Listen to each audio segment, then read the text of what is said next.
I thought we had lost you folks for sure. How'd y'all get out of there anyway? New guy. You got us out. New guy. Yeah.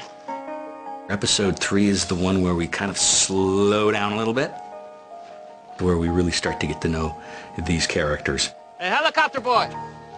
Come say hello. It felt like the show lands there.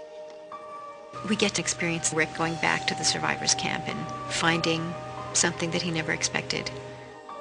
When she first sees him, she thinks she's looking at a ghost because Shane told me he was dead. Oh my God. So he's dead. And then he walks out from behind a truck, and her first gut response was fear more than anything else, because if he's alive, he's a walker.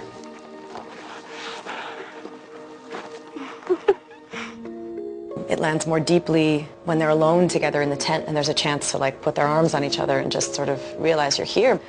Rick and Lori have this sort of simple communication of people who've been married forever and who understand each other really well. God, what? What you thinking? About the man we left behind? There's always some mission that he keeps giving himself. The first, obviously, is the imperative to find if his family is alive. Then it is about re-establishing some form of society and some moral code. We left him like an animal caught in a trap. That's no way for anything to die, let alone a human being. Shane's been my best friend, my oldest, dearest friend. He's a brother. They're moving out of the cities. They come back. We need every able body we got. We need them here. We need them to protect camp.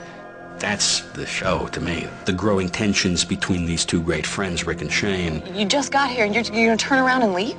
with this wonderful woman kind of caught in the middle. I'm really excited about exploring that triangle that has developed between these three people. I'm going back.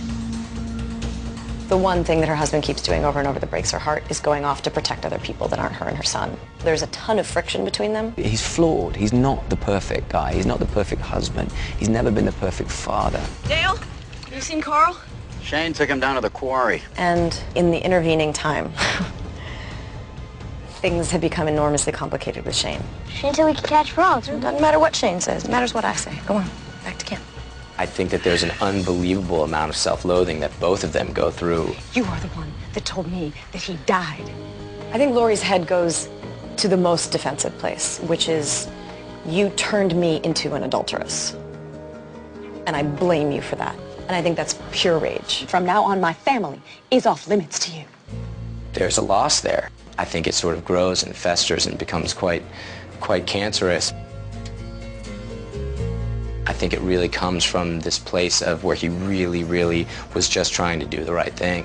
You don't have Harold. You don't tell me what! I tell you what!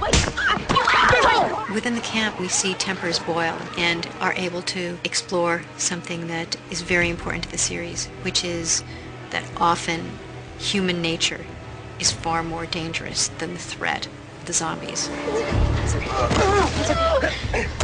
Frank gave this character an opportunity to take everything that he's going through with Lori out on somebody who deserves to get beaten down at that point.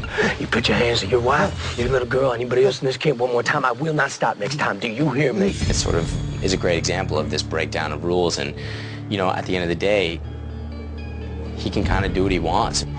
There is no police force here. You know, there are no laws, and it's an unbelievable opportunity to show what's going on internally.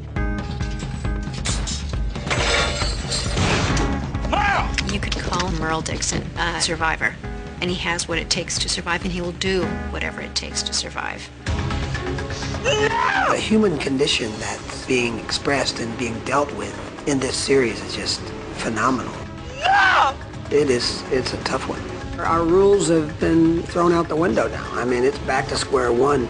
And survival is the key. You got to do whatever you got to do to survive.